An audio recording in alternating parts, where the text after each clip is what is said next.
Thanks a lot. And thanks for doing the stakeout. I see in your information note under official travel, it says that other funding sources can be used, including host organization. And since some of the allegations are that, for example, as recently as August 2015, Mr. Ng Lap Seng and his son Kian Foundation, he's since been indicted, paid for travel of UN staff, ambassadors, and others to Macau.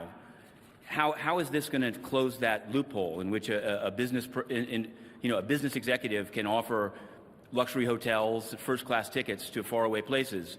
And I also wanted to ask you both.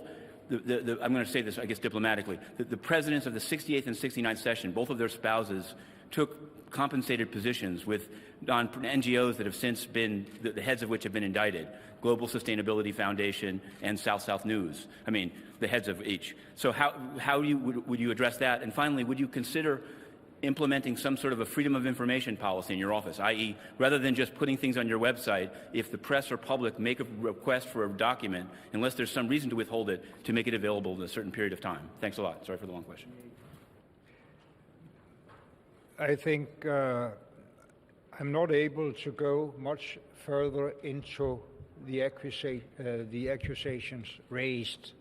That's not for me to comment on, and I can say that we have no access, and that's maybe also a procedure that should be changed in the future, but we have no access whatsoever to documents from earlier PGA officers.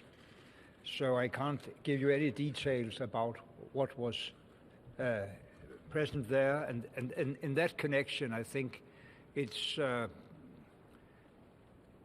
of interest what the Secretary General just said about the investigation he has put into force about what is of information in connection with the case in other parts of the UN organization. But we have no access to any of this now, if you look backwards.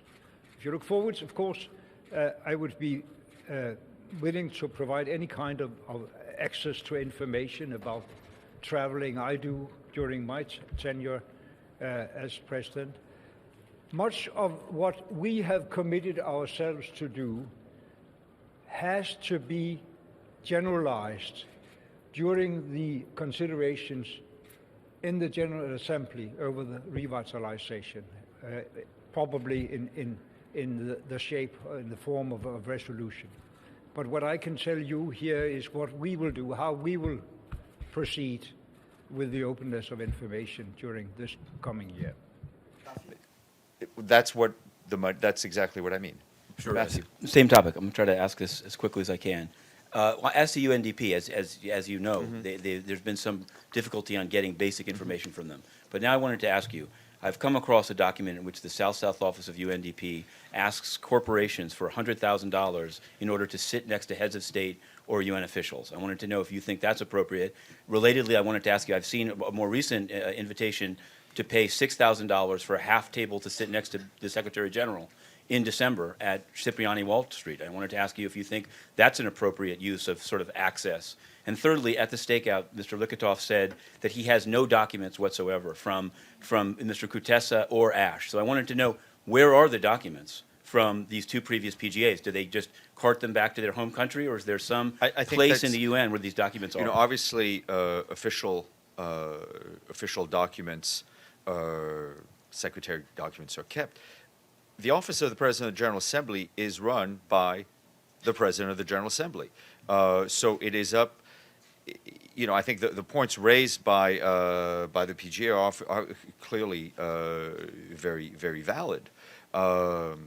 It is normal that this is a line of questioning, but I think that's a line of questioning you need to address to previous PGAs about what they do with the personal documents they have in their offices. Does the Secretariat have any of Mr. Kutesa or Ashe's documents? I'm not aware that we do, because those are the documents held by the presidents themselves. I'm not aware of I haven't seen the UNDP letter that I'm sure you will. You know, the Secretary General attends a lot of functions, gala functions, and I think as long as everything is done transparently, I think that's fine.